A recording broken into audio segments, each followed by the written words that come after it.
on September 13, 2002. We're going to go around the table and just identify ourselves for the records. I'll start. Dick Vandenberg. Ryan Hogan. Heather Morin. Sandy Kuipers. Phil Landry. Carol Gogolinsky. And Lynn Mazzulli is via Zoom. Okay, thank you. All right, we have our quorum. Let's begin with Mike Fitzpatrick. Want to come to the table, Mike, and Absolutely. talk about your proposal? And so we briefly discussed this last year about coming forward with a special stabilization account for the purchase of the fire trucks. The capital committee is challenged with trying to satisfy this need every 5 years. So the thought process is to create a special stabilization account, put $100,000 a year out of the capital budget into that fund. Currently, they're running on about a 20-year replacement schedule for the trucks. We purchased one in 2017. We purchased another one this past year, 5 years apart.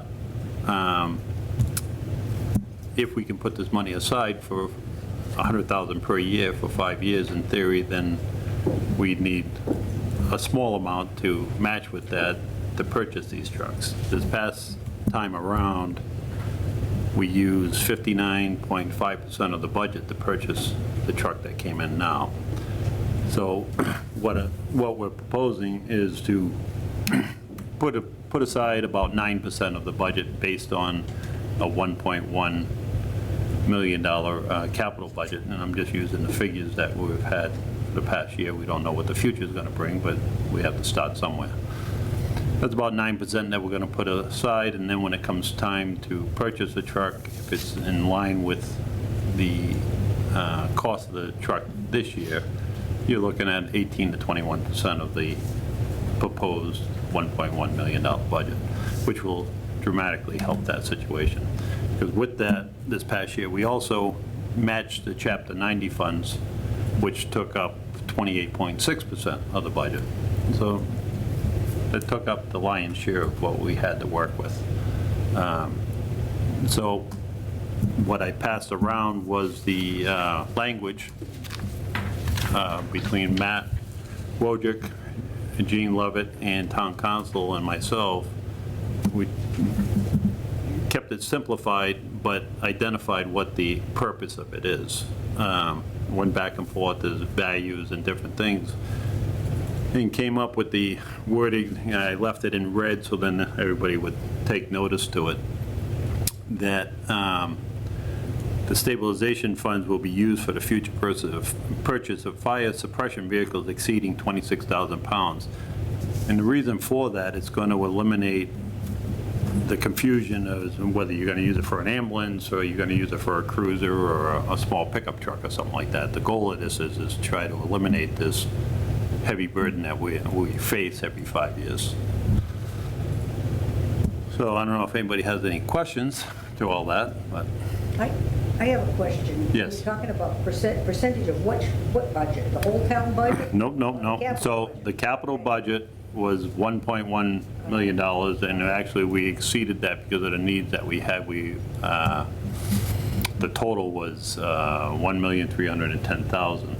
50,000 of that was for the building department truck. So the other 1.26 was used for the capital items, and there wasn't many things other than the two big things that we got done. What was, you said chapter 7? Chapter 90, that's the Okay. roads. The road. So the highway department, they get approximately $363,000 a year. To put that in perspective, when John, the highway super, did from the corner of South Street on Southwest up to Wallen Lake Road, that cost them somewhere around $700,000. So 360 isn't going to do much for them. So the thought process behind this with the committee was if we could match that funds, gives them close to $750,000, you can actually get something done.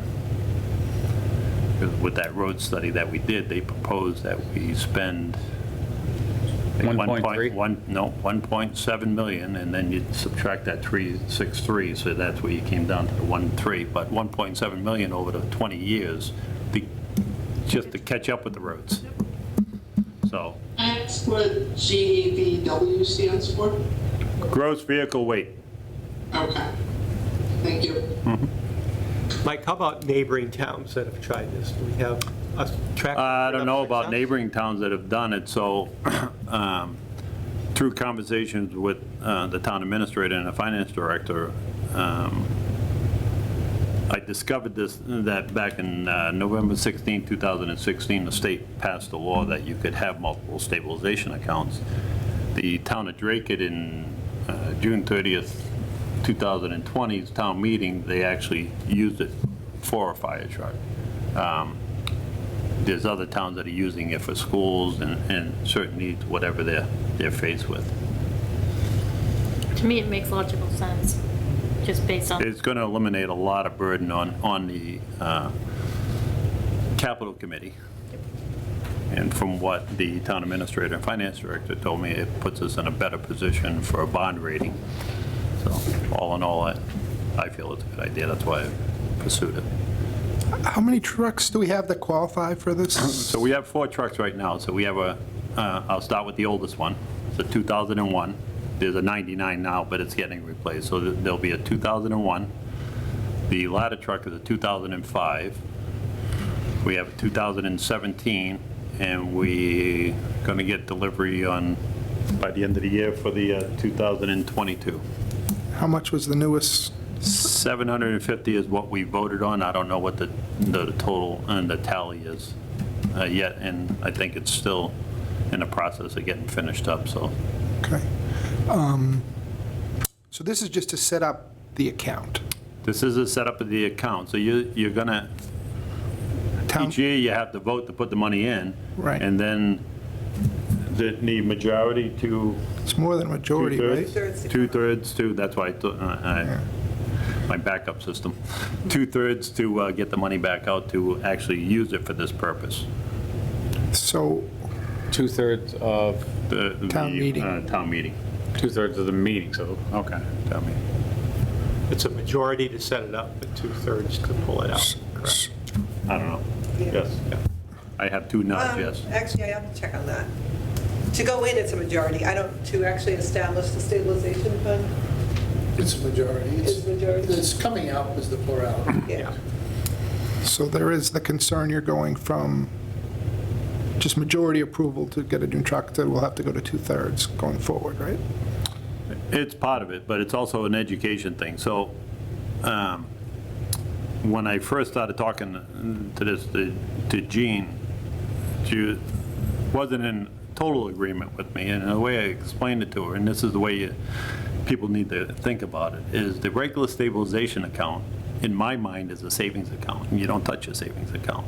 But you also have a separate little account that you're going to save for, whether it's a vacation or a car or something like that. Basically, this is what this becomes. So you're not touching your regular stabilization account. If we put this into the whole stabilization account, you're not going to be buying anything because it won't come out. No, yeah, I understand that. Does this increase the money that we'll be putting into stabilization? Like, does it increase the dollar amount that? This is a separate account. It's So separate, this is- but is it going to make that nut bigger? Or is it just you take the nut and you divide it into different?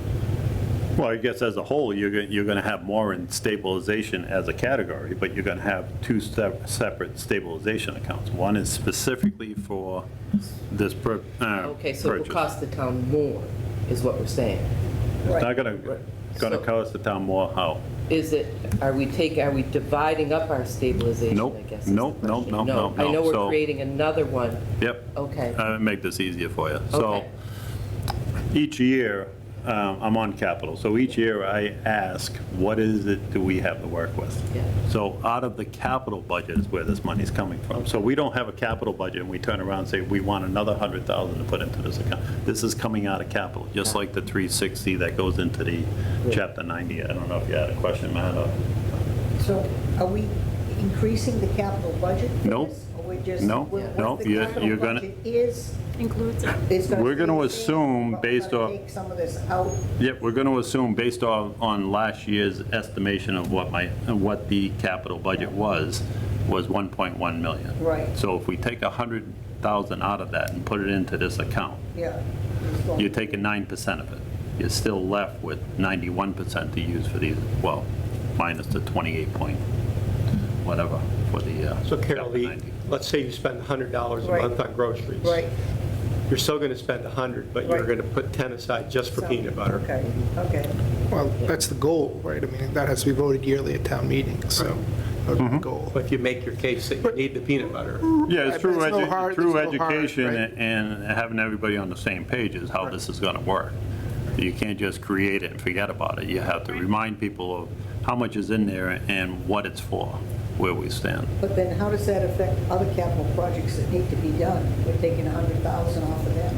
Yeah, what it's going to do is it's going to fund the other capital projects that need to be done, because without this now, you took 59.5% of the capital budget in the fifth year. So every 5 years, you're going to be stymied by this large purchase. The whole idea of this is you're basically funding that 5-year bang that you're going to get on that. so it's a strategic long-term Okay. plan, so you don't get whammied all at once that you Budgeting, save for. Right. sort of. It's like paying your property tax. You don't wait until the end of the year. You're trying to put away each and every month, whatever. So once that money goes in, it's locked in, say disaster strikes, there's a second larger wave of COVID and we need emergency funds. We cannot pull that out at this point. Is that, It would have to be, Correct. it would have to be a 2/3 vote, and you could change this if you needed to. It's spelled out in that. You could change the use of this town meeting can change the use of. okay, so it's not locked in to, Yeah. if the town decides in 5 years we need something else is a higher priority, we're able to change. Hopefully that doesn't happen. I understand that, but Because if you do anything other than what this is intended for, you're defeating the purpose of it, so there's really no sense to start it. right. But, and I know, it's a hypothetical thing, I get all that, but that's very important for people to understand, that this is once you get on this path, you need to stay on it to make it work. Otherwise, you're right back to where you started. Jean, any comment? No, we're not looking for a vote this evening. Right. We just wanted to inform you that this is coming up on. Yeah, this still has to go before capital again, and they haven't even seen this final draft of the wording, and the committee has to vote on it. But it's important to get this going so we all start understanding what the Your schedule's going to strategy be very is to tight help with the the town. special town meeting. So we wanted, because this would be a broader discussion, to give the opportunity to have that discussion this evening. Matt, any comment?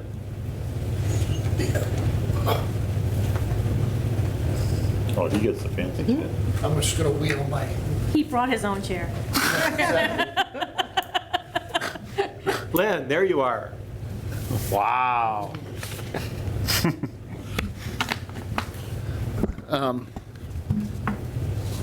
I like to talk about numbers, because I think numbers really make it clearer.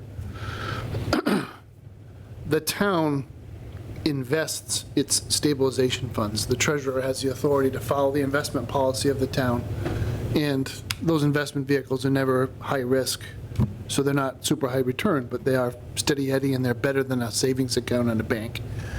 So we're getting right around 3.56% interest now on our stabilization fund. The way the math works out, if you just take 100,000 and you throw 100,000 in this thing every single year, and you don't touch it until you need it, you allow your interest to compound year over year. It takes about 6 years or 7 years before you actually have made as much interest as you invested each year, overall. Financially healthy communities do it this way because they have the resources to squirrel away a little bit every year, make their money work for them. Communities that are struggling and are financially unstable or are trying desperately to become unstable borrow for everything, because instead of earning 3.5% money, in today's interest rate climate, even a municipality using tax-exempt bonds is going to look at 3.5%, 4% money, and you're paying interest, but not for 5 or 6 years, for 20, for the full For the life of the asset. So 3.5% over 20 years is a pretty substantial amount of money that you basically took and gave to the bank for the use of their funds for 20 years, instead of being prudent, Yeah, you saving put up money on for your 6, money. 7, 8 years, So now you have money. and buying it with the bank's money, because they pay, or the market's money, because they paid you for your investments. Over time, the delta is huge. The difference between these two strategies can be almost the cost of the asset itself.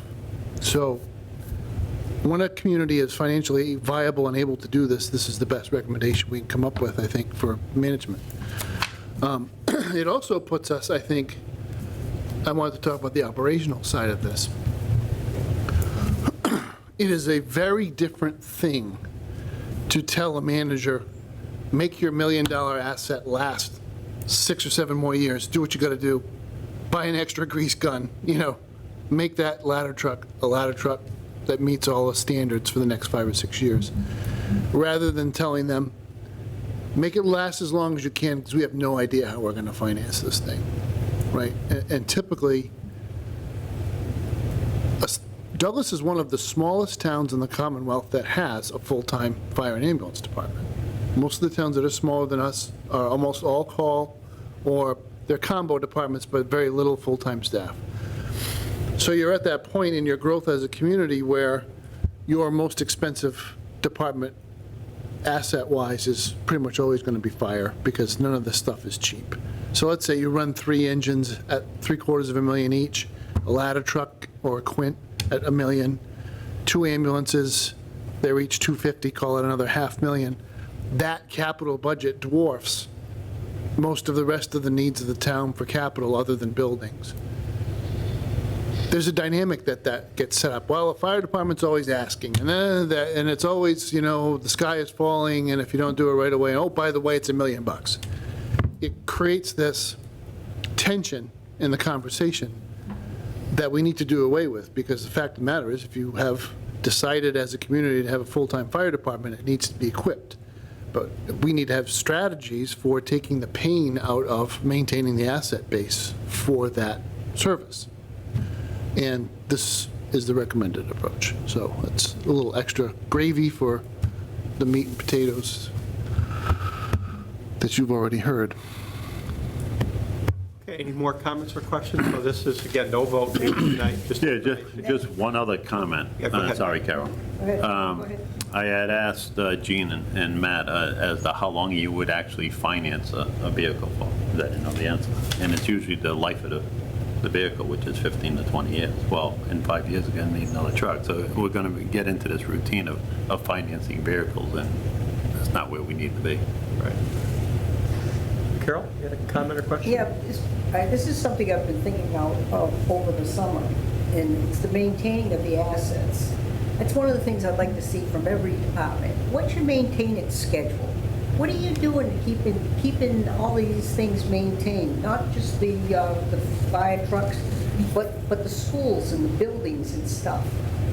Recently, they just took down a school in Northbridge, the Bomber School, okay? I was shocked to find out that the Bomber School was built the same time as Whitensville Christian. Well, isn't that amazing? Whitensville Christian is still running great. They're doing wonderful. Why? Because they maintain their building. So what are we doing? Because we shouldn't have to build any new schools. There's declining population. How many kids do we have less in the school we had 10 years ago?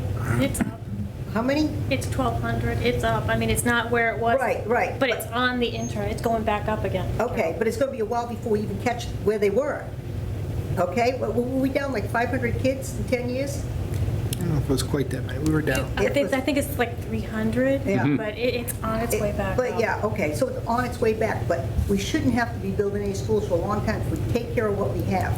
How much money they got in their budget, what are they doing to check all these buildings, make sure nothing's going wrong, make sure they're being taken care of. These are big assets, and any one of those buildings now, if we have to replace them, we're like $150 million. So like that's chicken feed, your little fire truck. You know? That is a big chicken. and your little Carol. That's shiny a red big chicken. These other Chicken feed, buildings- Carol just doubled the capital budget. You know, I want to make pay no attention to Carol. We're checking her psychiatric level. that You don't we're want to. maintaining what you have, Yeah, I agree. so we don't have to replace them. Right. Don't we have an actual department, if you will, in the budget for building maintenance? Well, In the a whole town. bunch of answers, Mr. Chairman, if I may. Okay, Short one would be great. Short one. Sometimes you just got I to know. tell the story. I get it. I won't comment for the schools. When the schools come before you, you should ask them those Right. questions about the, every vehicle in the town fleet has a file, Right. right? And regular maintenance is done. And Right. when repairs are done, the invoice or some record of what has been done goes into that. So we can tell you, especially at highway, truck 7 has had, you know, a kingpin replaced in Right. such and such a year, and oil and all the rest of it. Fire engines go through an annual inspection, especially the ladder truck. It has to be safe to operate, extended and all the rest of it. So there's actually a firm that comes out and does an inspection. Roadway inspections, we've lagged on. So in the last year or so, when we had an issue with engine 2 and the pump housing and all the rest of it, we've had inspectors come now and look at them, and we've had repairs done as a result of inspections. Which buildings, which, That was engine 2, One of the trucks. Yeah. pumper tender. Our buildings, we're in the process now of, you know, first of all, it's continuous improvement of this building, right? So Right. we've done all kinds of things here, right? Windows, HVAC, we have a new fuel system coming in. Money's been appropriated by town meeting for a new roof, main roof. So we're trying to stay on top. This building, no kidding, should last forever. yeah, There should never be any reason to build anything else in the town of Douglas unless you have an earthquake or it's some North Korean errant missile, yeah, right, all right? But this is a fabulous building. right. And most of its beautiful assets are covered up with lousy old rugs and kind of weird colored paint. But this is a great building and can house town operations for a very long time. We know the highway department, the highway barn is junk. Yeah, the highway Right. department, they have nothing, really. And, you know, the senior center is, the adult social center is in the basement of a town building, Grand Army of the Republic Hall, which I think is its best name, the old town hall. Yeah, We have a tenant in there, a commercial tenant. Our lease forces us to maintain that building at a commercial standard. So HVAC, paint, all the rest of it's being done. Paint is incredibly important, as are roofs, as you know, and we're trying to keep on track with all of those things.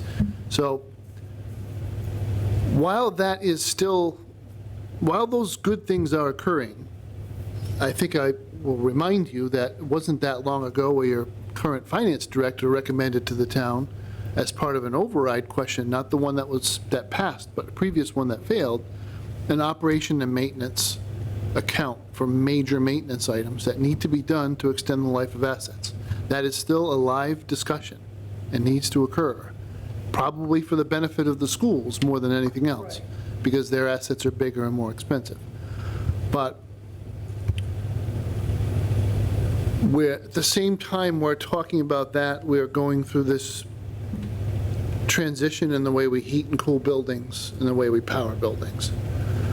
So it is timely to have a conversation about major building systems in light of what codes are going to be and how we're going to have to comply with those codes in coming years, and get a plan together and an estimate of the cost. so you're saying existing structures, we're gonna have to change to meet new codes? If we replace any of the systems that are now coming to the end of their useful life, Yeah, we will have to buy equipment and do installations that will comply with new energy codes.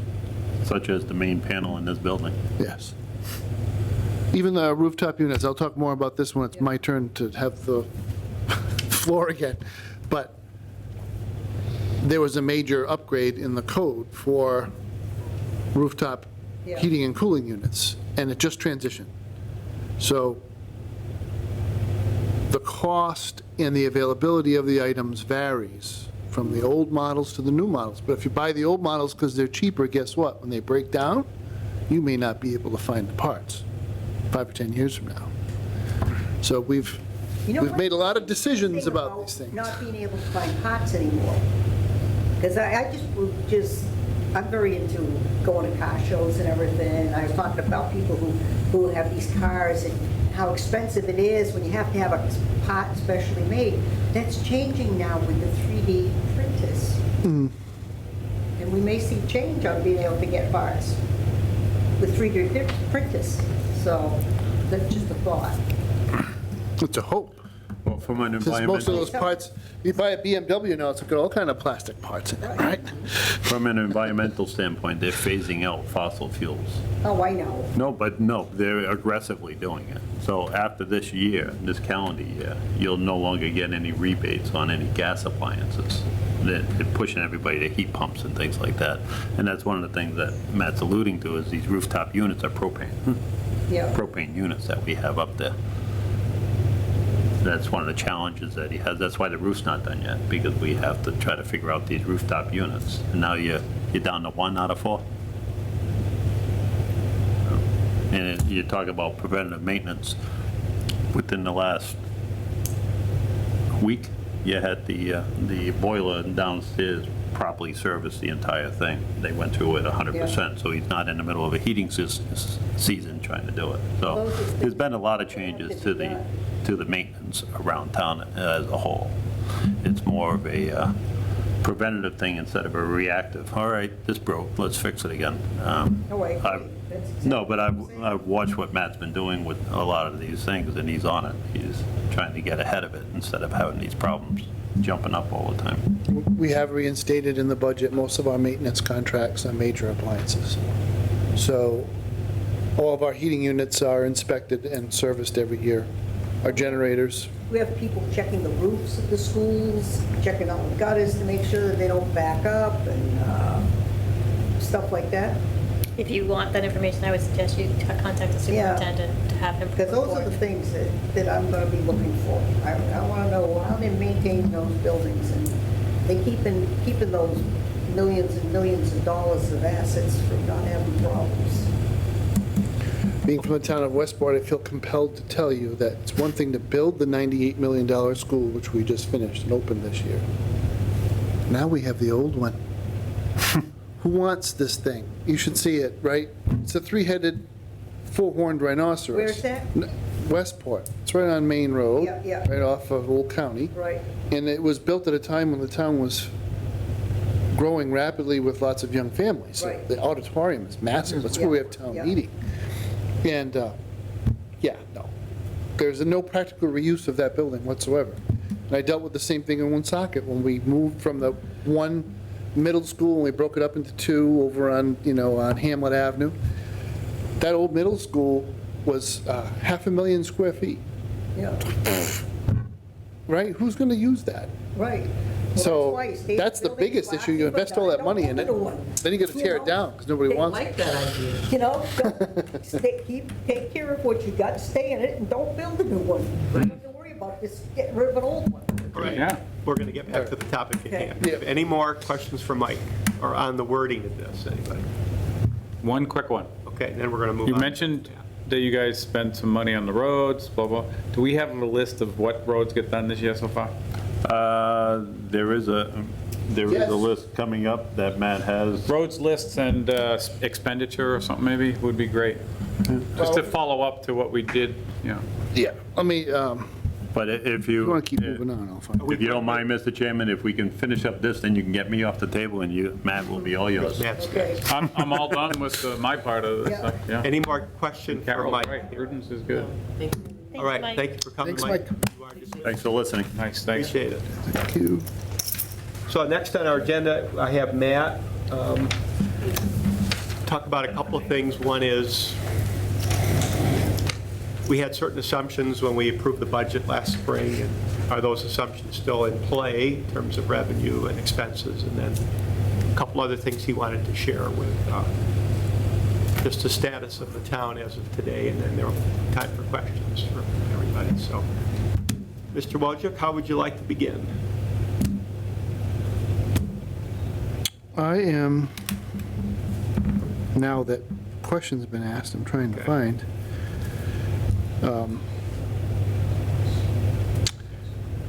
Paving's going to occur mostly in the month of October, and that's going to be portions of Northwest Maine, Southwest Maine, Vine, and Cemetery.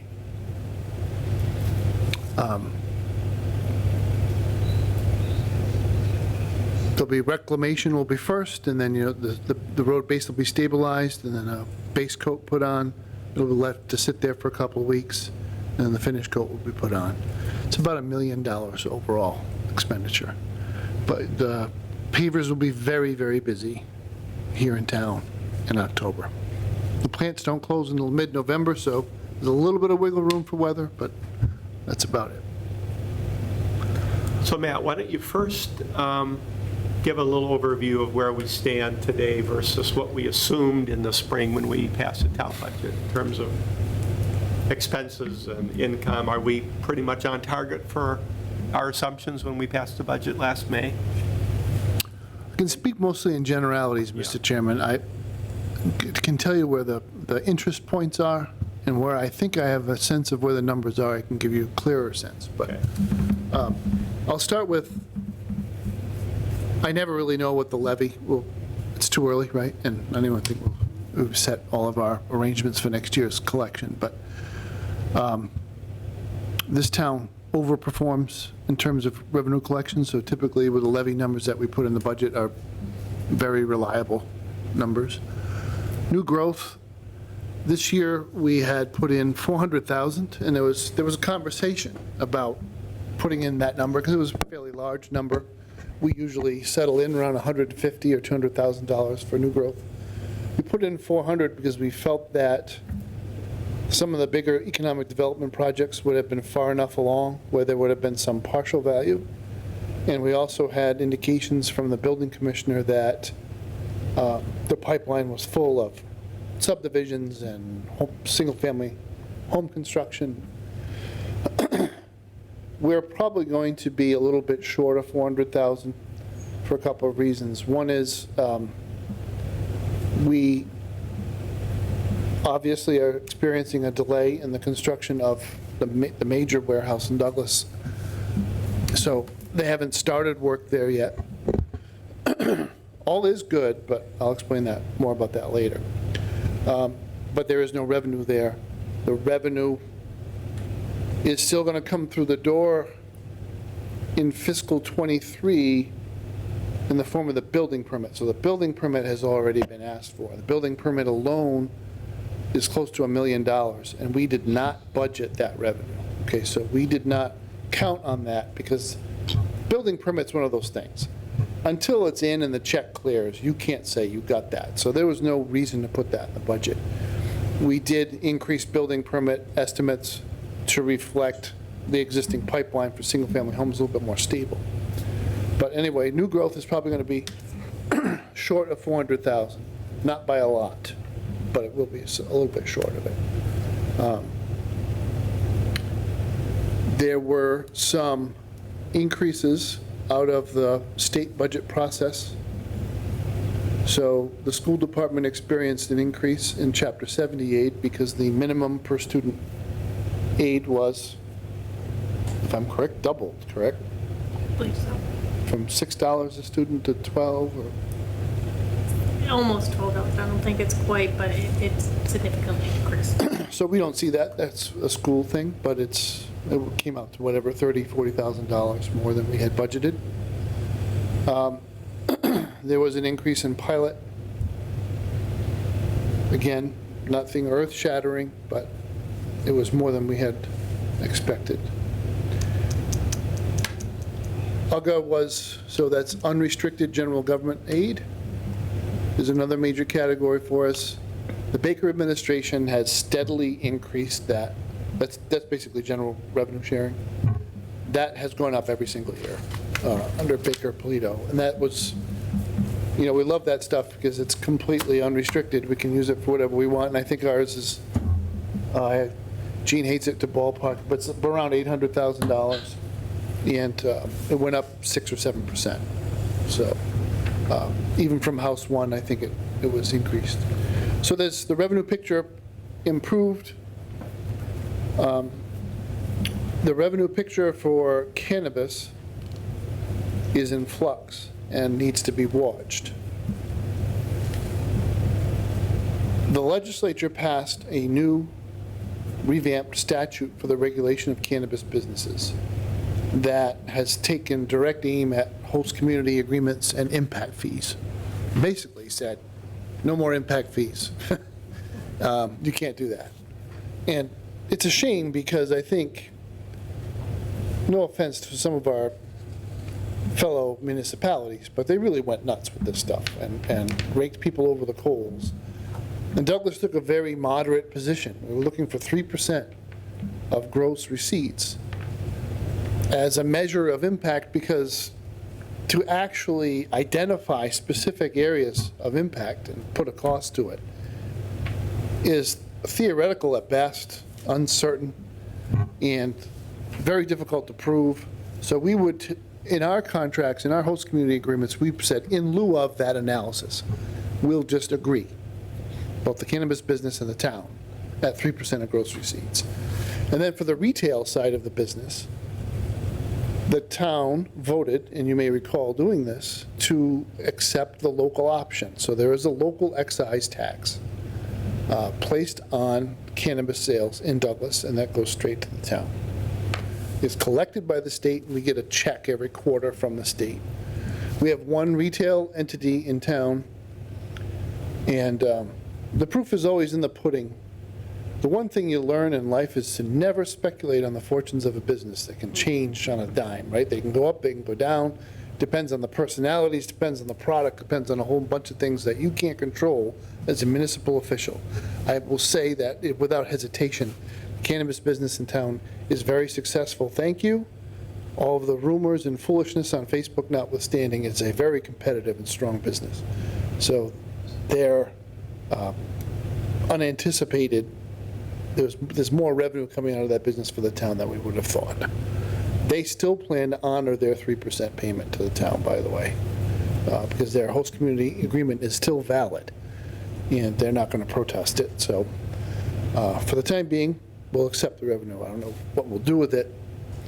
If we feel that it's reliable enough to hold on to, if we're going to just sit on it and make sure that the state doesn't make us disgorge it at any point.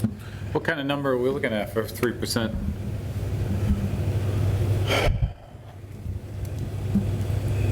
Gene, does that revenue go straight to the general fund? Yes. Yes, okay. So the Division of Local Services at DOR is very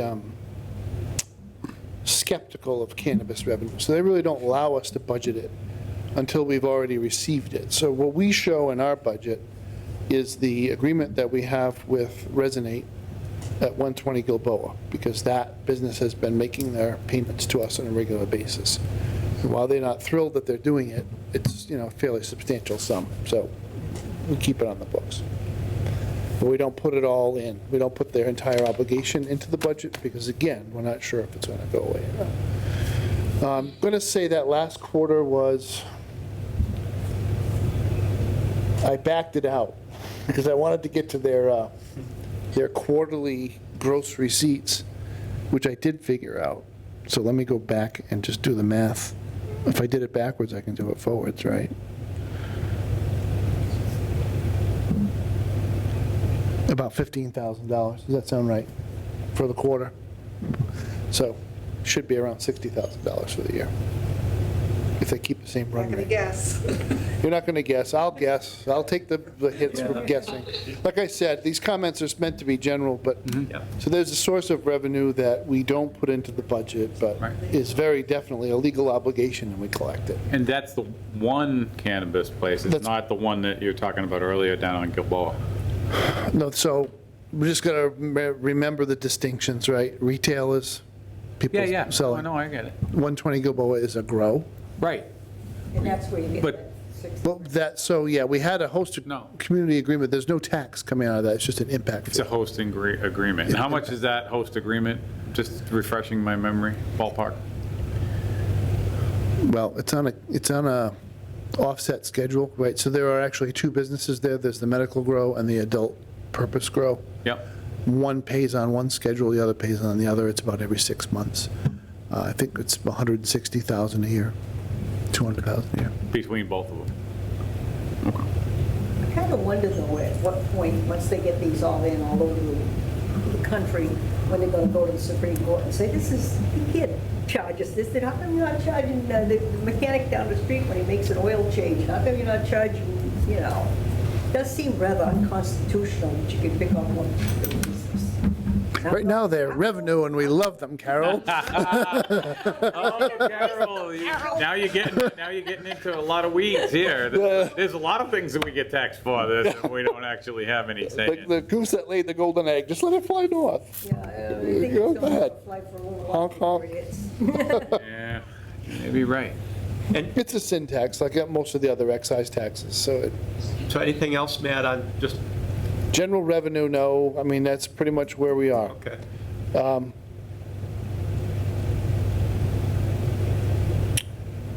To the extent that we think we're going to be a little bit over in terms of expenses, we're preparing some warrant articles for the fall town meeting. Okay. And that will be driven by some repairs, some changes at the fire department to policy, and right now, it's just not a lot of money. It's really early in the budget year. What we're sensitive to is anything that we didn't anticipate that was big enough where it would force us to draw from accounts that we don't want to zero out in the detailed budget, right? So the money's there, but it creates opportunity costs that we'd rather not have to deal with, so we're going to go to town meeting and ask for a little extra. But two items I wanted to talk about, just top-line items for your attention. One is, I don't anticipate that free cash this year will certify at the same impressive level as it has for the past couple.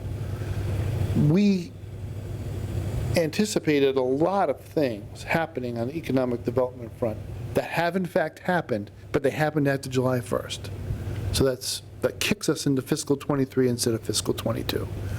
So the building permit revenue for the warehouse, it'll be in fiscal '23. The closing on the land that we sold occurred the first week of July. So that 400,000 net whatever can't close to '22, it's going to close to '23. So '23 will be most likely the more of a banner year in terms of free cash. And '22 is going to be a more typical year where you're looking at any revenue overages, unanticipated revenues above what was budgeted, plus the executive department's turnbacks. I think the one nice highlight that did book to '22 was we had a past due tax bill on some properties on Davis Street that were sold, and the bill had to be paid for the transaction to clear. But I think- but taxes budgeted 100%, so Yeah. that tax title doesn't play into free cash. But it came in. Will the lack of free cash affect the capital budget for the year? Well, so first of all, I don't want to say lack of. Okay. I chose my words carefully. It won't be a banner year. We're not going to be, woohoo. Yeah. I think the first claim on free cash, I know, we have an obligation to the school department to finish the contract settlement. So we have an allocation of free cash that will go to their budget in Springtown meeting. So we have to take care of that first. The rest may end up going to continuing the paving program. The bond rating agencies are very sensitive to a few things, and one of them is paving. They always ask when you're on a ratings call. Because what they've recognized is that's a huge obligation to a municipality. And if you don't keep up with your roads, at some point, you're going to have to borrow a lot of money and strap your budget in order to be able to maintain that program. So they look for two things. One, do you have a pavement management study in place? And secondly, are you funding it? Are you doing the repairs and upgrades to the roads that were identified as necessary? If you can check that box, you're in a great position to improve your bond rating, because that's what they really, really want to see. So I would think the capital budget would be somewhat trimmed back this year. But the good news is, there won't be a major piece of fire equipment this year sought, so we should be in fairly good stead to make headway against the needs of the town. Some of those needs will be alleviated by ARPA. We'll get to ARPA in a second. The other piece I want to talk about, because I'm not even sure I understand how the accounting's going to work on this, but we now have two opportunities to recognize a turn back or surplus from our health insurance line item in the budget. So in the first instance, you could budget a number and then not spend that number. So we don't actually send all that money out that we budgeted to the purchase group. And that would be a budgeted surplus, right? So we never sent it out, so it's still here. On the other end, once the purchasing group buys the product and satisfies the claims, the product being reinsurance, claims are the lion's share of our expenses. That was an estimate, right? So the working rate for the town was established on an estimate of what claims would be for the next 12 months. If your claims are short of or less than what you had the underwriters tell you to fund, then you will have a surplus.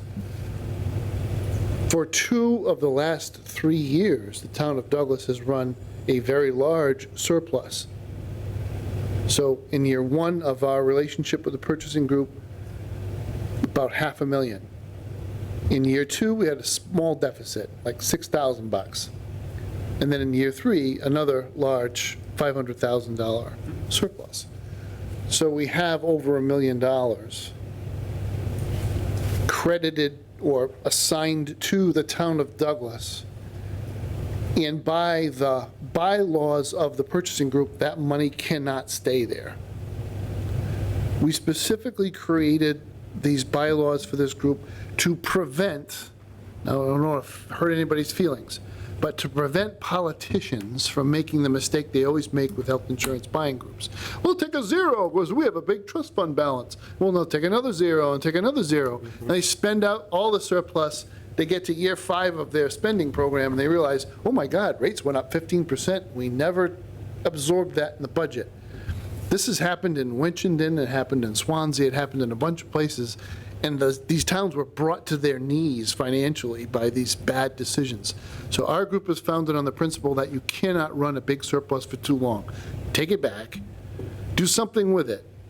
OPEB, maybe an HSA holiday, it's some thing, but not sitting in the trust fund where it can be used for excessive rate stabilization. We also, Is that where we are then, Matt?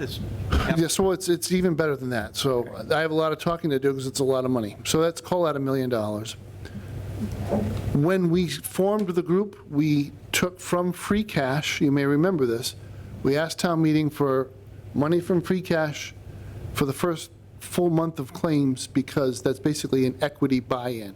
When we joined the group, we had a bunch of claims that were going to come in right away, but we hadn't paid any bills yet. There was no money in the bank to pay claims. So we gave them some money up front. That equity buy-in has never been used. So it is due back to the town of Douglas. Now that, in my opinion, came from free cash. It should go right back to free cash, right? So another reason why, and even though it was accrued in past years, I think we have to score it the year we get it. Again, it's going to close probably, if we get it this fiscal year, it'll close next year. Yeah. Yeah. What do you mean close? Well, we received the money in FY '23. I have to close the books for it to be certified. So it'll be fiscal year '23. It'll be certified in Certified in '24. 24. Based on the '23 numbers. Okay, now I'm clear. Yes. So when does the actual check or whatever it is you get? We didn't receive funds yet. Okay. So it'll take board action. One of the things that I've raised this for the select board to consider is, what do you want to use that money for? Traditionally, when we have had surpluses in the health insurance line, we've used it for OPEB. Because again, the bond rating agencies want to see that you're making progress against your unfunded liability for future promises you made to future retirees. And if you can begin to build a substantial balance there, it's a sign of financial strength. The equity buy-in amount was how much? It was right around $200,000, maybe a little bit less, a little bit more. I think a little more. Is our bond okay now? What's that? Our bond rating? Our bond rating is actually quite strong, but I felt the last time we went and were rated that we were eligible for a step up, and our financial consultant felt the same way, but we didn't have the long enough track record to convince the rating agency to give us the bump. So we're AA3. We really should be AA2 at this point. We're within striking distance, though, of a couple of notch improvement. Is that LIBOR? Is that, who does your bond rating? Standard & Poor's, not Standard & Poor's, S&P. It's either Moody's, or S&P. Moody's, Moody, Fitch, or yeah. S&P. You have three choices. All very credible agencies. Yeah, we don't use Fitch. Very, very credible. I get confused because every town I've worked with uses different. We usually use two. Yeah, you got to pick one. So it was Moody's last time, right? And now I'm questioning myself. I think it was Moody's last time.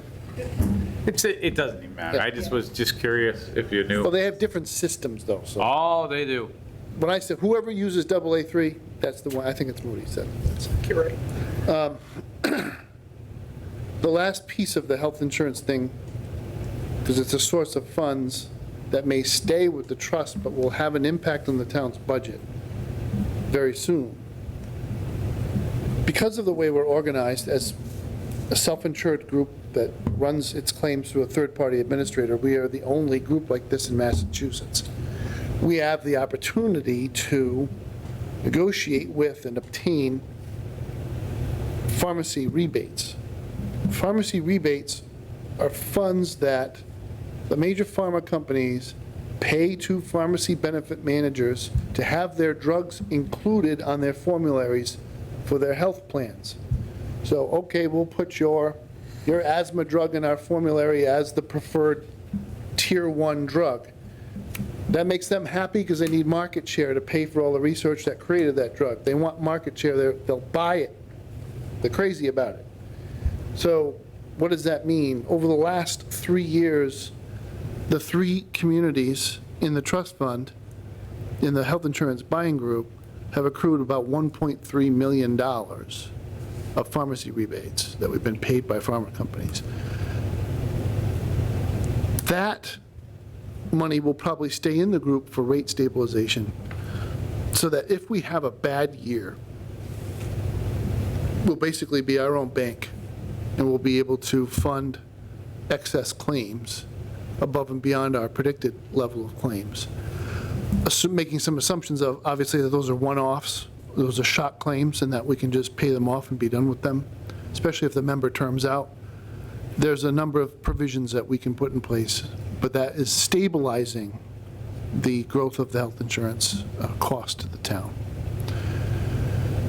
So there's some buckets of money floating around out there. I've identified quite a few, right? So we have economic development that's going to be a building permit. It's going to, at some point, accrue to new growth and then join the tax base. And then we have some savings from health insurance.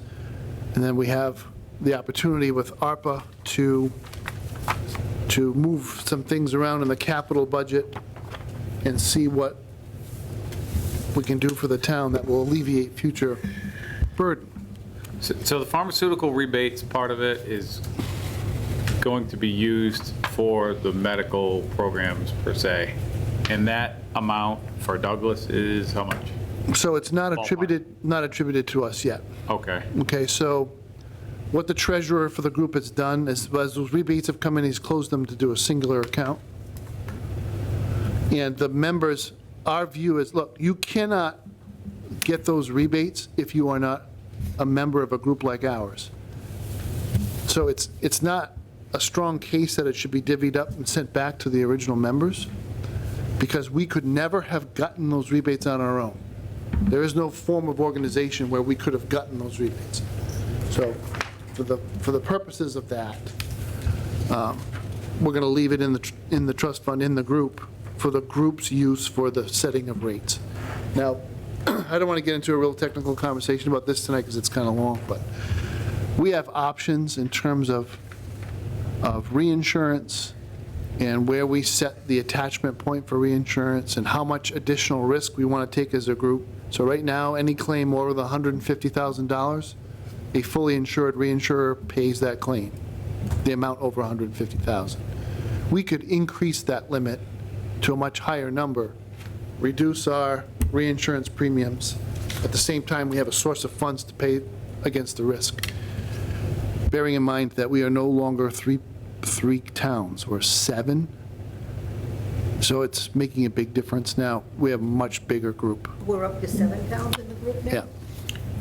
We're 7 for active employees, and we're up to 9 for retirees.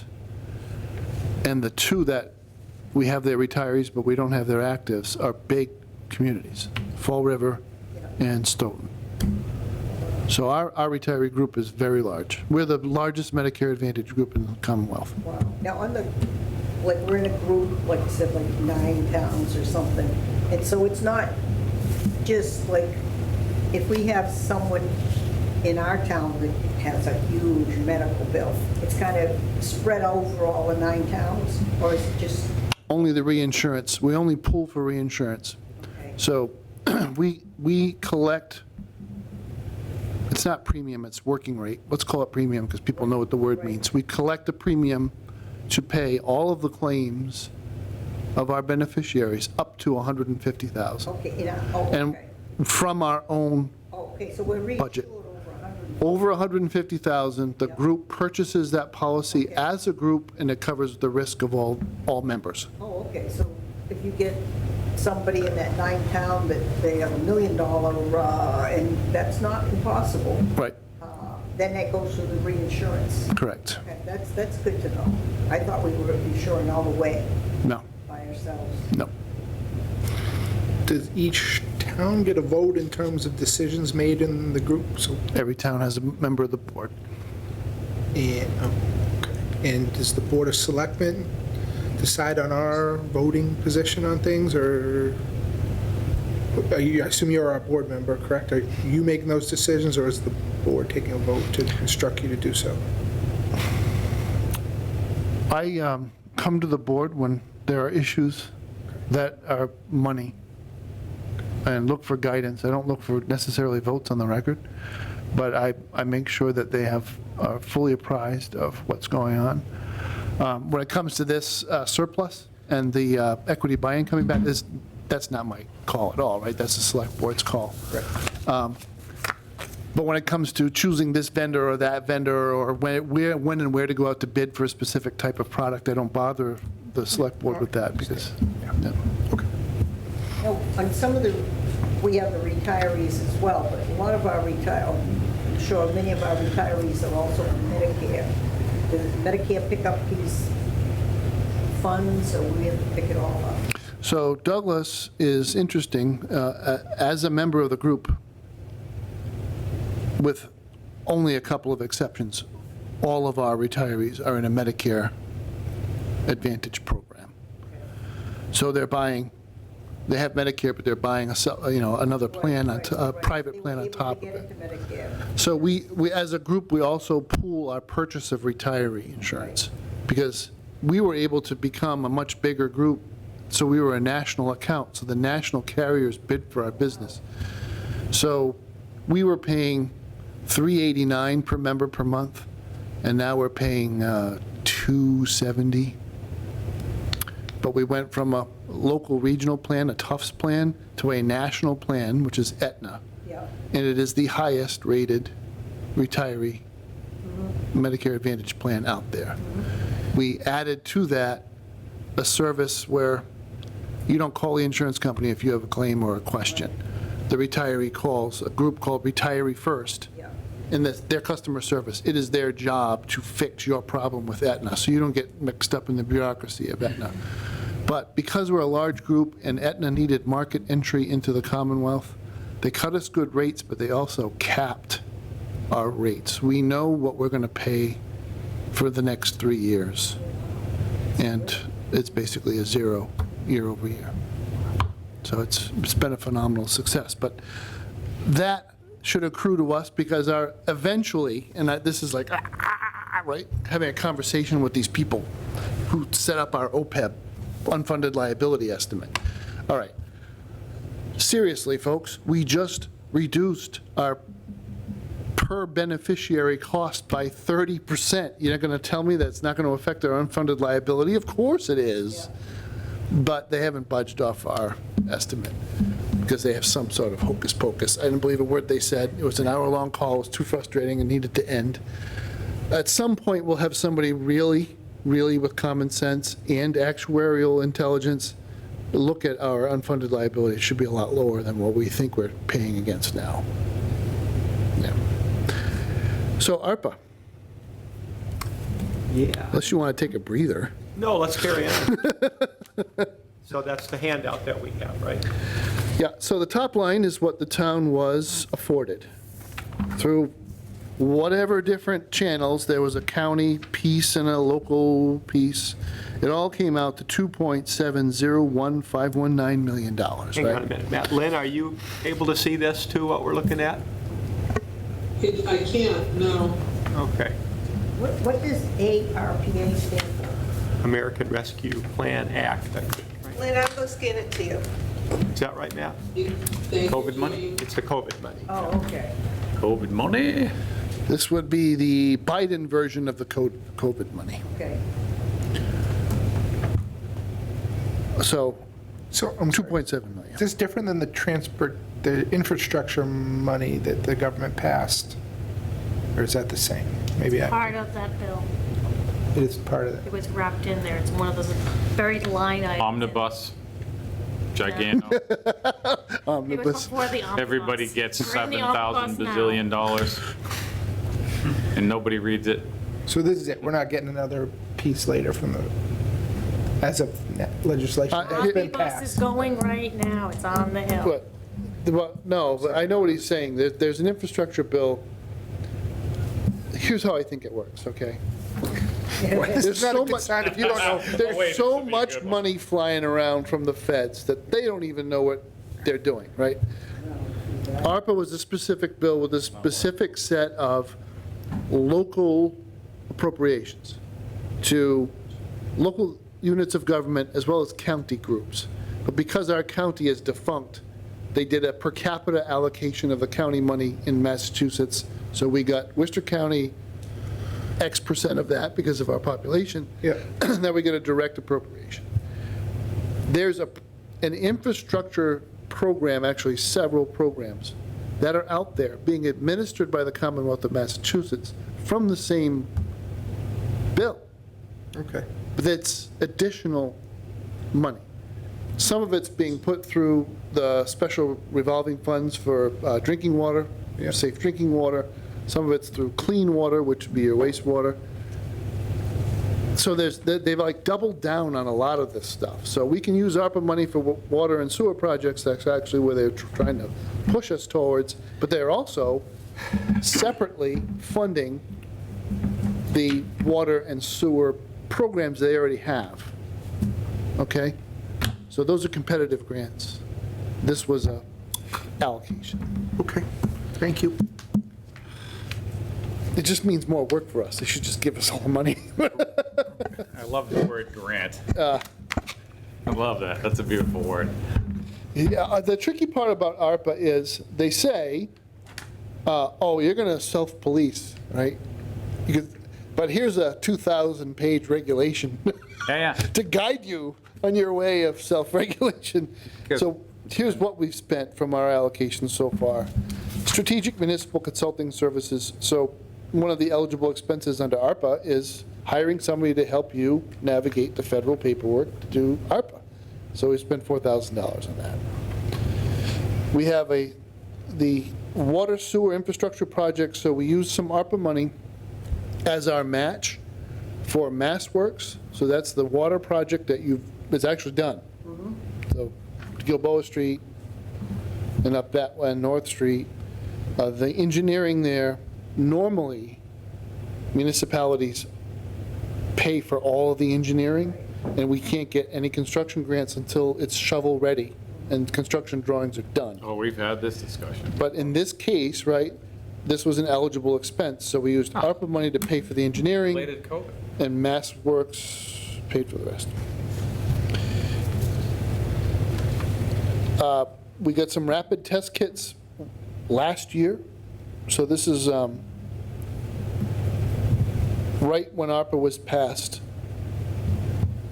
COVID is still out there. I know that it's not the same that it was 2-3 years ago, however long it's been, forever ago. But it's still very much with us, and I have more rapid antigen tests than I know what to do with, so if any member of the Douglas community needs one, come by Town Hall and grab one, because ARPA money paid for them, and it's free to you, and they all work.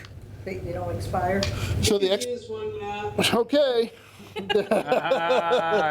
So I'm out. I tested yesterday. I'm still testing positive. You want to drop one by my house? Sure. Oh, no. But when we bought these, I want to tell you how crazy the economy was, right? So if you went to the drugstore to buy one of these things, it was like $109, right? Well, yeah. It had two in one kit. I think we paid $1.50 per test, so about $3 a box, because we were going through this I program. know why the pharmaceutical companies So give them when you rebates. say $14,000, that's a lot of tests, right? That's boxes and boxes. So please take them. They're good at least through the end of October, but they're probably going to be good until next year. The FDA keeps recertifying the expiration dates on these tests and extending them further and further. Why 'Cause, not? well, they have good shelf life, I guess. Why just throw them away? So long story short, The ultimate faith and see if it's any good. Mr. Chairman, Yeah, I'm with you, Matt. shall we return to the regular order? I'm going to use my Senate experience on you. The total that we've actually spent is $75,000. Call it 100, 75, 100. So that brings the available balance to 2.626 million. The Select Board has approved a premium pay program, and they didn't build it from the bottom up, they assigned it top down, which really was helpful for my purposes. So instead of saying, we're going to assign an hourly rate, and then go out and collect all the hours, and then whatever it comes out to, it comes out to. And then if it's too much, we'll have to scratch our heads and say, oops, we didn't mean to do that. No. We took a reasonably good estimate of $250,000. We had all the hours that all of the eligible employees, and so I had to do an eligibility determination for each and every municipal employee. And a couple of things knock you out of the box if you follow the eligibility requirements. FLSA exempt employees, so your town administrator, your finance director, are not eligible for that stuff, right? What does This is for FLSA hourly, stand for? Fair Labor Standards Act.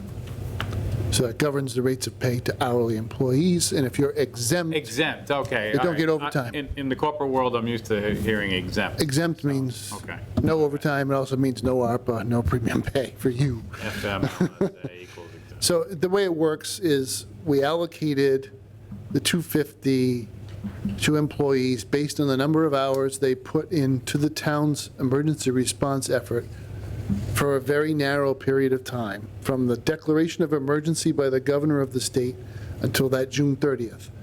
So roughly from March to June. In those months, it was very uncertain, right? It's hard to dial it back, but if you remember when the cases first started, we were watching people in China die, and they were building hospitals, and people were running around with hoods and stuff on, and it came over stateside, and we all didn't really know what it was going to do to us, right? And we didn't have any PPE of our own, so we had Bob Kraft flying planes to China to try to scoop some up, and half of it didn't work anyway, and whatever. But we couldn't get our hands on the stuff, so we were sending people into situations where they're having lots of contact with other people or objects that other people had handled without being able to protect them from all the risks. So that's why we defined that period from roughly March, middle of March, to the end of June as truly a hazard period. And we identified those employees who were part of the response. And this 250, the average check is right around $3,400, between $3,400 and $3,500 for the eligible employees. If you followed this on the state level, Charlie Baker sent everybody a check that was eligible in the state, $3,000. So we're just a little bit above him, but we were doing much more direct hands-on interaction with the public, with especially fire and ambulance, and the people that prepared meals for shut-ins and all the rest of it. So that plan is pretty much all defined. We just need the green light from the select board, and that'll bring us to 2.376 million remaining balance. Now, nothing else has been spent. What we've done is created an application process for the department heads to identify their needs and bring them to the select board for prioritization. The trend that has arisen here is that it's not an either or, and I don't want to contribute to the momentum of this by saying it, but I still need to say it. It kind of breaks down like this. If you want to do one big project, 2.3 million is, or almost 2.4 is almost enough to do a really significant water system upgrade. God knows we need them. There are 2 or 3 places in town where we need to do that, or a significant sewer upgrade. Those are favored projects under the ARPA construct because they basically are infrastructure and it resolves water and wastewater issues. In the alternative, if you don't do one big project, you find yourself doing a whole bunch of smaller ones.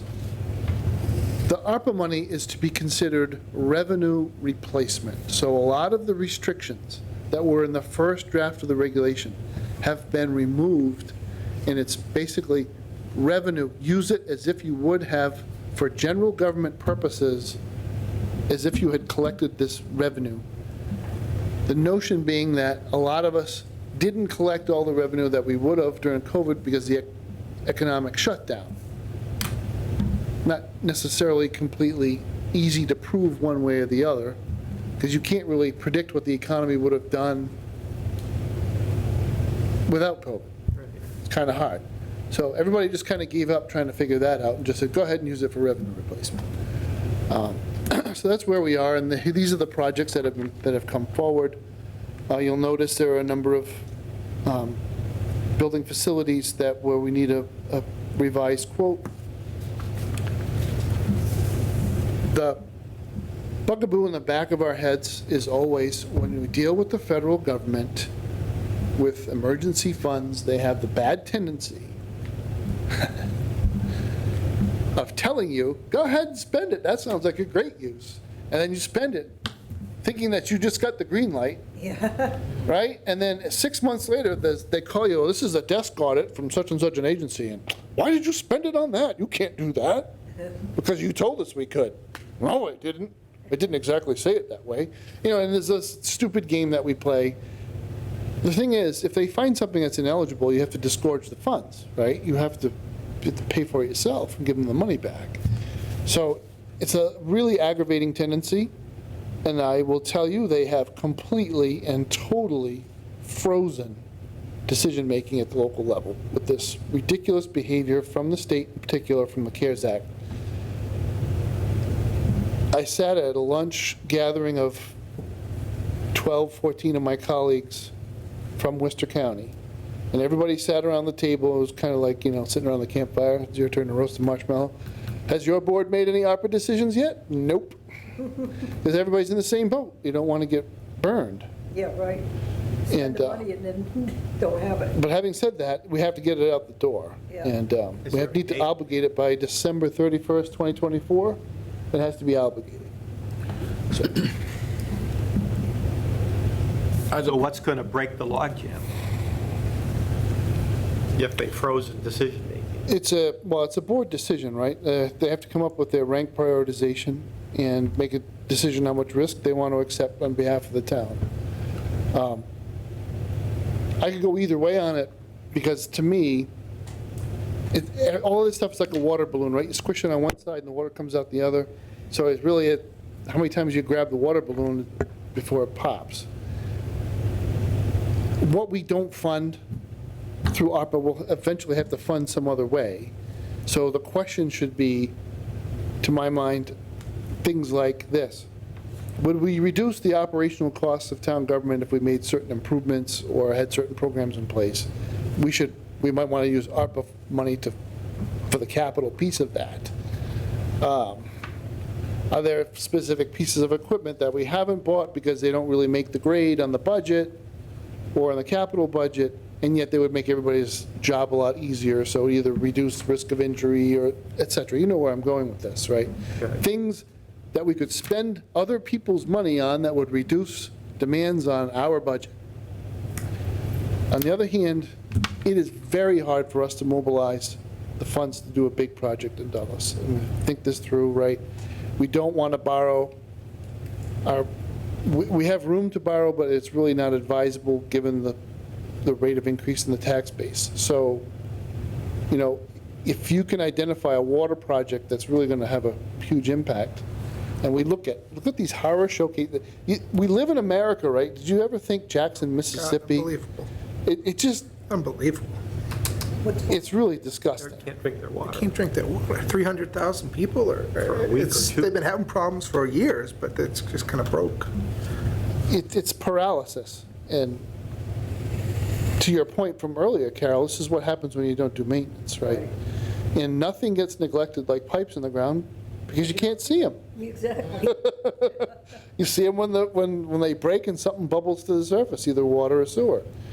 So we know we've got some pipes in the ground in Douglas that are very, very old. Yep. And even though the old ones are way better than the new ones and lasted longer, they pretty much are done, right? So Yep. some of this stuff is 120 years old.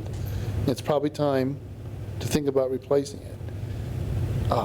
So that's what Bob Sullivan's come forward with, a couple of ideas on either, there's been a lot of water main breaks on Main Street roughly from Franklin down the hill, it's been the worst down the hill near the old Buckeye pipeline, but that same line goes all the way to the Common, actually goes down Southwest Main, and there's not a lot of flow and pressure in that end of it. So, do you want to improve that? Do you want to do Depot Street where the pipes are from 1906? We would improve this building if we could have a bigger service into this building. We could sprinkle the second floor, make use of the whole building. There's a lot to talk about here. Is that why we don't use the upper part of the building, because we can't sprinkler? It's part of the reason. It's been in dispute Yeah. for a while, whether or not we need to sprinkle the second floor of this building. Yeah. And it all turns on the use. Right, So at one point, it was a school, right. but then the school stopped, and the use was changed, Yeah. and now it's just storage. I'm surprised you didn't need sprinklers when it was a school. Well, that's just it, right? If you didn't need sprinklers, because the standards have changed, right? You have to do construction, you have to do some kind of major renovation or something for that to kick in, right? Well, there No, you gotta were major occupy. renovations when they did preschool, So, but that was a long time ago. it was a long time ago, actually. It was 1996, so it's almost 30 years ago. Yeah. Any questions for Matt? Anybody, other than what brought up so far? Are roads eligible under these funds? Help the roads? No. No. Roads don't get COVID. So Matt, Early on, there were some people Neither really does trying water and sewer, to, there were but some whatever. people really trying to sneak roads in early on, and I got shot down. I think we would definitely get in trouble if we tried to use this. Then how does a vehicle qualify? Emergency. Yep. Emergency COVID Social center patrol, bus? there's a COVID For an patrol emergency? that people that drive You're able to around. facilitate, I would say, the movement of Access to healthcare. food, water. What is access to healthcare? Is the hook there? Because we are not served by any elder bus service that will take our seniors to Milford Hospital, where a lot of them get their care. So, So that bus would probably definitely go there, right? probably. Probably, definitely. You could make a case, I would You say. can make a case. It's like with all of these things, that's what you're doing. You're making a case. You gotta sit there and go, okay, what does it tell me I can do? If it's gray, But okay. then down the road, does the town have to pay to replace it when it becomes old? Oh, yeah. Oh, yeah. So we don't want it. I vote no. That was easy. It was a little easy, but that was easy. Gene, what do you, when you think about the budget that was passed in the spring and the assumptions that were in place in terms of revenue and spending? I know we're only 3 months into It's going to be a the, great discussion in 2 weeks. but what do you, I'm sorry. Nice. things seem okay to you so far? You'll see another article. I mean, you'll see an article in the special. I haven't talked to Matt about some of the budgets. I don't know that I'd put all of them on because I think it's very early in the year and there's a lot of budget left. Right.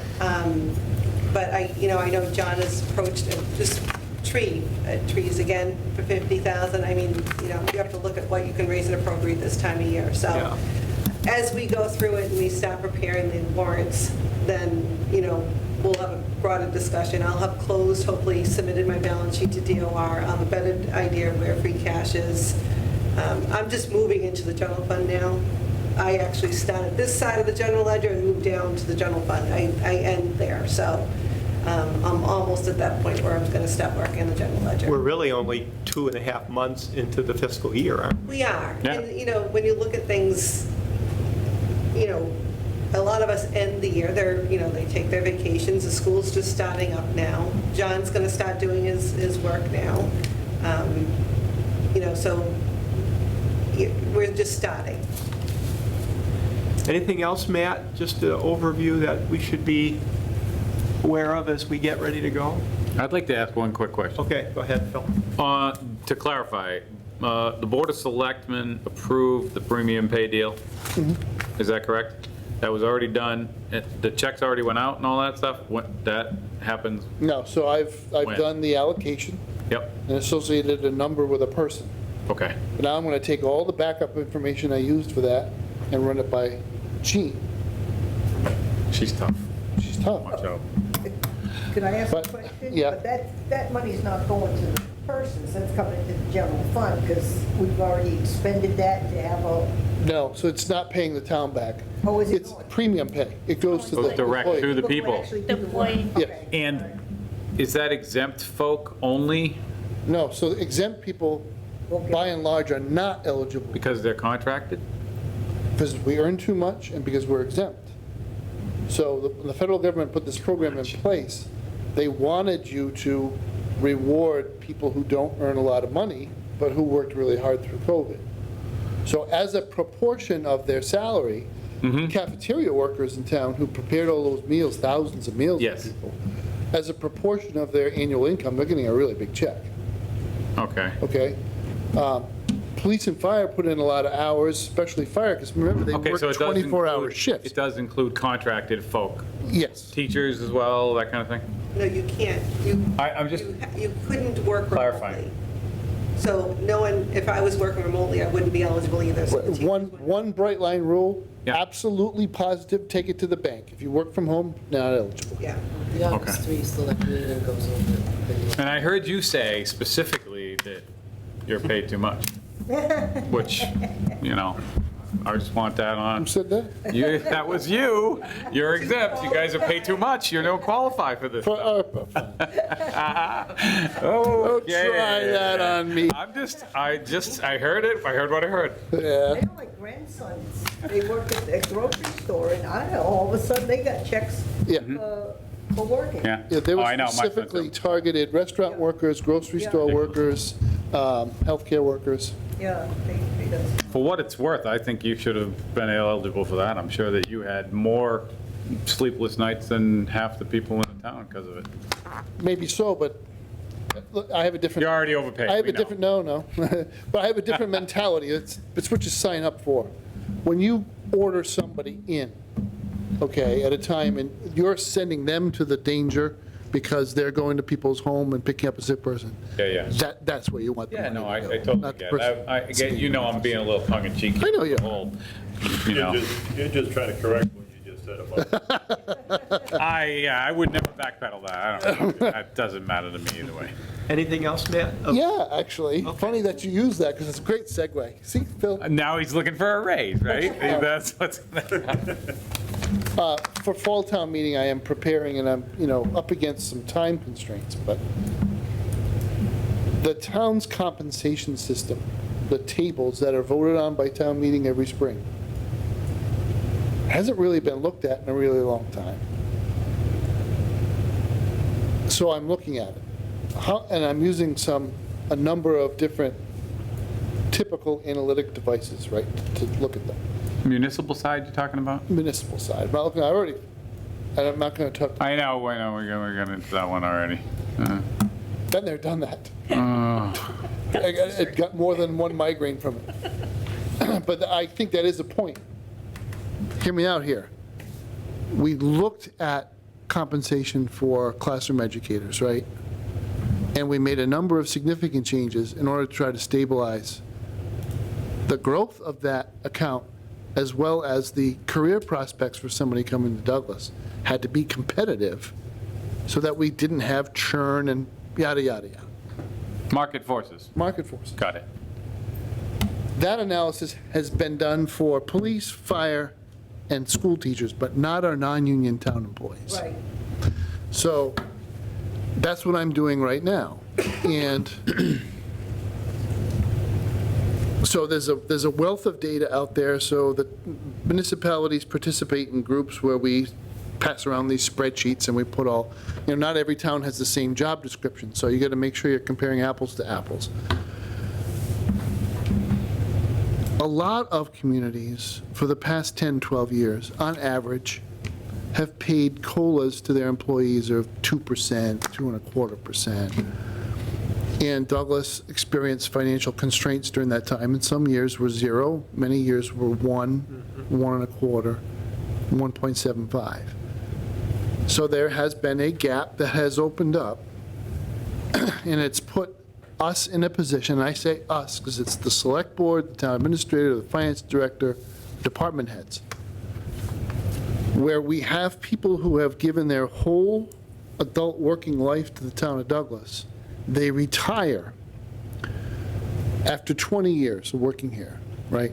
They stop getting step increases after step 10. So they may have gone 10 years or more without any step raise. So they only got the COLA, so much COLA that the town provided. Then they retire from us. Say they retire from us at $65,000 a year. I go out to the market to replace that person, and nobody will even look at us for less than 80.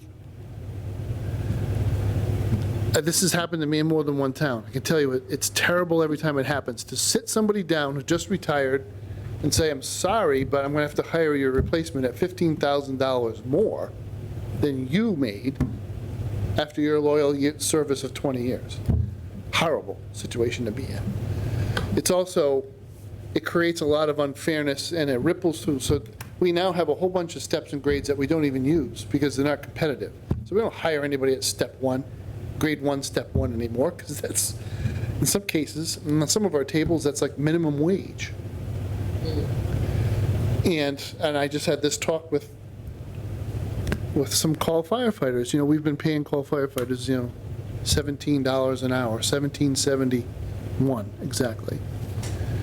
My kid works at a dog kennel shoveling dog poop all day, and he makes 19. He's not going into a burning building. He doesn't need any skills. He didn't go to call vol. He didn't learn how to be an EMT basic or a paramedic.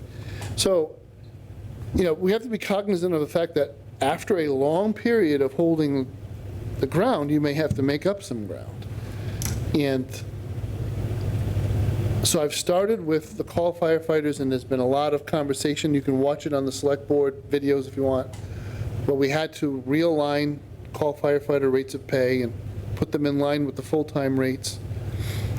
And we have to go that same analysis throughout the rest of our non-union town employees to make sure that we are What I would like to do is replace this rather crickety old system of 10 steps and 4 or 5 grades, as if we could ever have 60 rates of pay for an office assistant, but we do, right? I was exposed to, and I actually really thought, in terms of, as an employee, it made a lot of sense. The union contract that AFSCME had in Rhode Island for state employees. You serve probation for 6 months, you have a wage that's a good 10, 15% lower than your actual starting wage will be. But you have to work for 6 months, not be an idiot, show up on time, blah, blah, blah.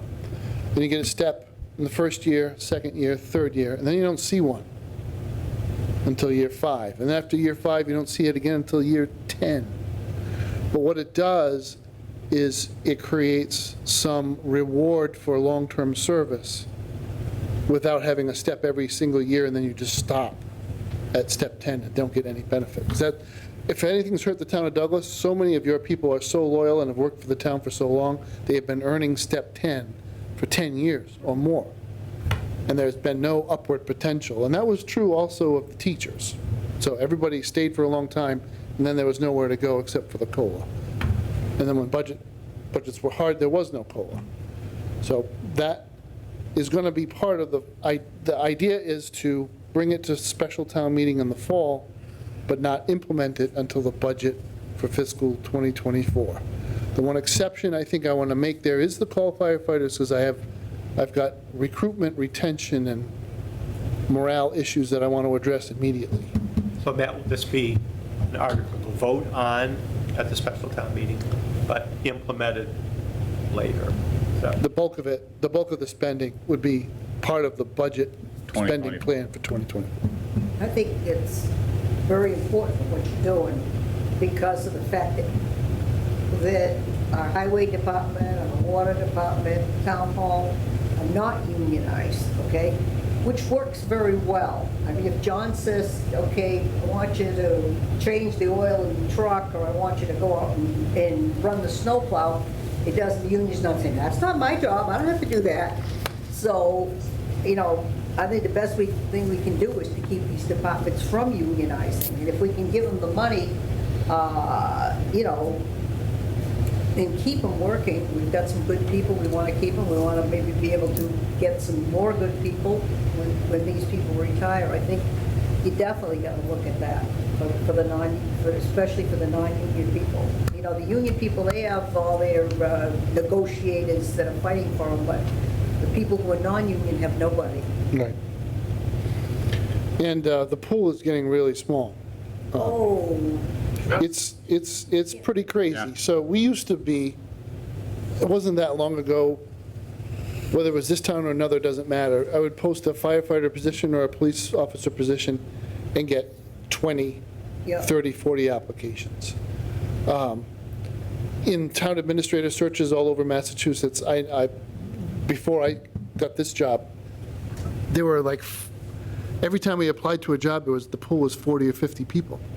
So you had to shine out of a pool of 50 people to even get an interview. Now, we posted a police officer position, we got 3 applications, and after review, 2 of them weren't qualified. Right? And I speak about my level because I keep track of it, right? All around the Commonwealth, if you look at a lot of the most recent appointments, Somerset yesterday, some others recently, there's people who have never been a municipal manager before, ever, in any capacity. Or if they have, they've been in a very specialized department.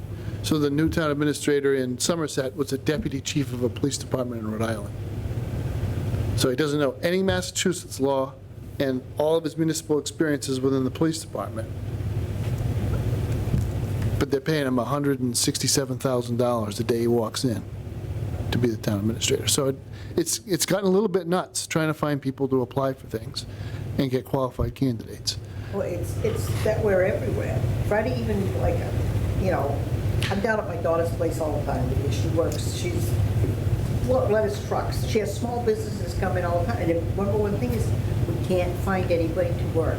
We can't find anybody. Trucks are really hard. If you want somebody with a CDL, they have to, you know what, in a cup, and it has to pass the test. Right. Well, we're in a state that legalized marijuana, and the feds don't like that. And then the other problem is, I don't know what's gonna happen with snow plowing this year. I don't know anybody's doing it anymore, because the price of gas is eating up on the trucks, the cost of a new truck today. It's the insurance. Oh, and they of torture everything the else. drivers. There's no money in it, so they're all dropping out. So I tell you what we're doing, we are matching or exceeding MassDOT rates. And that's been our policy now for the last 3 years, Right. and we're going straight at it this year. And I hope we get people to do it. Anything else, Matt? Just to finish that thought Okay. with one sentence, the biggest challenges are building commissioners, town accountants, town treasurer collectors, assessors. A lot of the finance jobs are very hard to find people, and building commissioners near impossible. So, Matt, just looking ahead, we have 2 October meetings. Will there be some language or something for us to look at one of those for? Oh, yeah, I want to get the comp thing to you as soon as possible. I'm trying to get as many people to look at that quickly. That means I have to. This is a municipal people thing. Yeah. How many folk does that affect in Douglas? Well, Ballpark. Used to be 30, 40. Used to be 40, around 40. It's 30, 40. Okay. Any questions for Matt? Anybody? Anything else? Gosh, no, it's 8:30. I've been here since 7:30. Okay, Carol? I would like to bring up, you remember last year before the meeting, all of a sudden, there's this thing that went on, bylaw about the solar. Right. okay? I would like to see, before any of these things go to the planning board for a hearing, that we get to look at these things, because what happened was, we had no idea this was going to the planning board, we had no idea, and then all of a sudden, we saw things that we'd like to change, the town moderator says, no, we can't. So I think that we should get these things before they go to the planning board, so we can give our input to the planning board. Mapinoid is scheduled to be at your October 11th meeting. What's that, he'll be at our October 11th meeting? Yes. Okay. When is our fall town meeting? November 16th. So when, we don't know how You have the soon agenda, Carol? anything would go to the planning board that's going to go on there. See, Okay. November 16th is the special town. We're going to meet in here, so. Now, one of the things, I have a question, you have to be so careful about all this open meeting stuff. Can Matt just email all of us, like, potential things that are coming up? Is that something that's allowed? Yes. Okay. So people misunderstand this. I What understand. is not allowed, right, what is not allowed Yeah, is that a quorum yeah, of the public body yeah, may not deliberate okay, outside of the context of an open meeting. right, So there's a bunch of components to that. It has to be a quorum, but it could also be a rolling quorum. So if Dick talks to Ryan, and then Ryan talks to you, Right. and then you talk to Phil, you've got 4 members now who've all talked about something that's on the agenda. So you all kind of know how you feel about things. Right. That's what the Open Meetings Act says you cannot do. Right. But what we can do is send you as many reports and reading material. The thing is that you cannot do and should not do Is talk. is reply to anybody. Yeah, you can't say, oh, I'm voting this on this. Right. Yeah. This is the stupidest thing I've ever seen. And I Don't send want me any more of everybody to these. tell me what they're going to do. Put it in writing. And send it to everybody, because now everybody knows how you're going to vote. Can we Yeah. reply, I received it? If you want. We could do that, so we know if everybody received it. What's that code for? Well, just to know that everybody has received it, that's all. Well, I can put a return receipt requested on the email. Or Yeah. It's read email. receipt. Yeah. Yeah. That's, Safest thing to do is don't reply at all. yeah, because it just starts. Yeah. Because then people screw up, and that's how you get your violation. Right. Okay, anything else for Mr. Wojcik? Or from Mr. Wojcik? Gene, anything for us at this point? Just, you're going to go through the schedule? Yeah. Do you want me to comment on that now, or do you want to read it? So in terms of where we stand now financially, which was kind of my goal for this part of the meeting so far, anybody have any other questions at this point? All right, let's look at our agendas then. So you'll notice we don't have another meeting in September, but we have 2 in October. And Jean, you want to talk about either or both? So the 2 October meeting is going to be primarily for the special town meeting. Yeah. The Board of Selectmen should be receiving the draft town meeting. You will be getting October 11th. I did ask Matt Benoit to come in because I believe he's going to have the most articles outside of the financial ones. And I figured it would give you the first time to talk about it, ask questions. You will have to make recommendations at the October 25th meeting because it has to go to the printer on October 27th to be mailed out before the special town meeting. Yeah. I tried to address some of the concerns the finance committee's had before, and that's why we asked Matt Benoit to come in.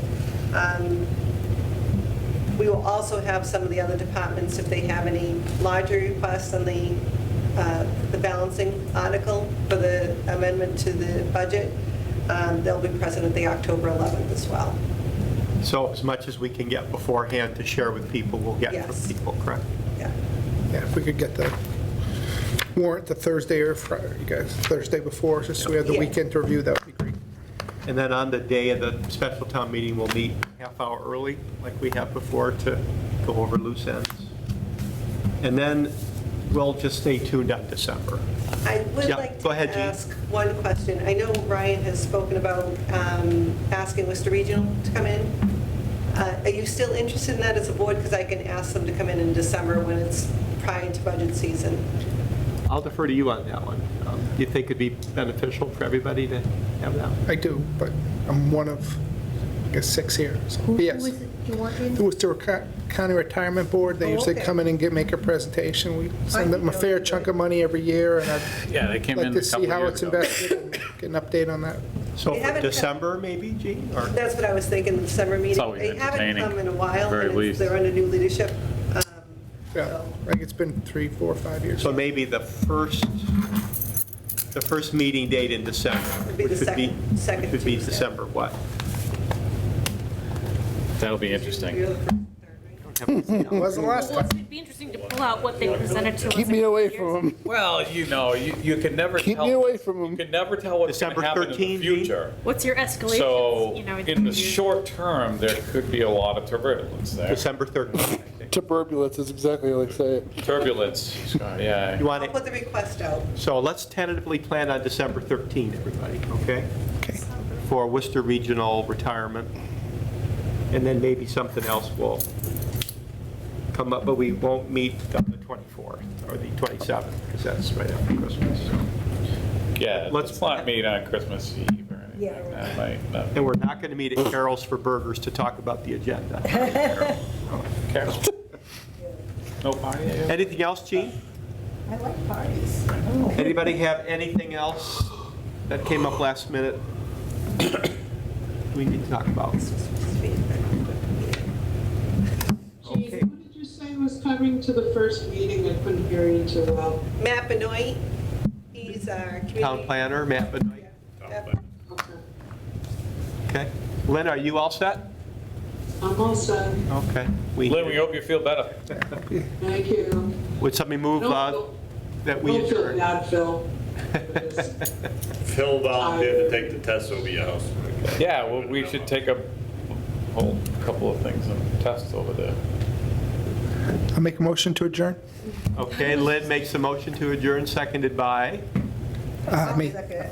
I'm going to go Carol Koglinski seconds. All in favor, say aye. Aye. Aye, opposed, abstained, motion carries. We adjourn I at didn't know if I made it. I could- 8:44.